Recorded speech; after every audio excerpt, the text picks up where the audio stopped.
Le Bayern et Barcelone sont les deux clubs qui se font un bras de fer pour signer Nico Williams. Le Bayern a déjà soumis une offre officielle de 65 millions d'euros, tandis que le FC Barcelone n'a pas encore présenté de nouvelles propositions officielles après celle de la saison dernière. Initialement, selon Mundo, la star de l'Athletic Club demandait environ 20 millions d'euros bruts par an aux clubs intéressés. Cependant, après des discussions avec le directeur sportif d'Eco, Nico aurait donné la priorité au FC Barcelone et serait désormais prêt à réduire ses prétentions salariales à 12 millions d'euros bruts par saison. Il ne reste plus qu'au FC Barcelone à soumettre une nouvelle offre de 60 millions d'euros pour que le jeune attaquant de 22 ans rejoigne son ami Yamal. Ce qui est certain, c'est que rien n'est encore conclu.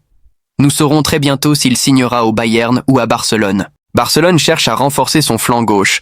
La performance exceptionnelle de Rafinha cette saison a été cruciale pour le succès des Blaugrana, mais la direction du club est à la recherche de renforts ou de remplaçants, selon l'objectif visé. Les trois principaux noms liés au Barça sont Luis Diaz, Nico Williams et Marcus Rashford. Mettez-vous à la place de Deco et décidez quel type de joueur conviendrait le mieux à l'équipe. Ter Stegen, sans aucun doute. La situation du gardien allemand rappelle, dans une certaine mesure, celle vécue il y a 2 saisons par le néerlandais Frenkie de Jong. À l'époque, les dirigeants du Barça, ainsi que plusieurs clubs, notamment Manchester United de Ten Hag, poussaient pour un départ qui aurait soulagé les finances et l'effectif catalan. Finalement, ni le joueur ni le club n'ont donné suite, et Frenkie a prouvé sur le terrain toute son importance dans les succès de l'équipe. Quelque chose de similaire semble se produire avec Ter Stegen. Selon le journal Marca, aucune offre n'a été faite par Galatasaray, et le gardien allemand ne pense pas à quitter le Barça. Peu importe que le club ait officiellement payé la clause libératoire de Johan Garcia, Ter Stegen a été clair. « Mon intention est de rester. Je suis à 100% engagé avec le Barça et les rumeurs ne m'affectent pas », a-t-il déclaré.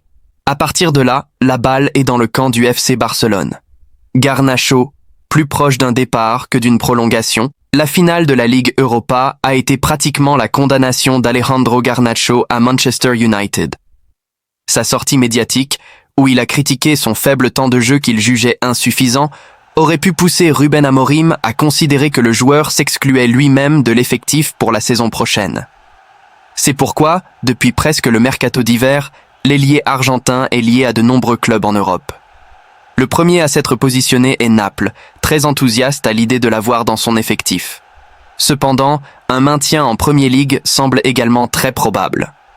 Parmi les destinations possibles, Aston Villa, Chelsea ou Tottenham suivraient de près sa situation.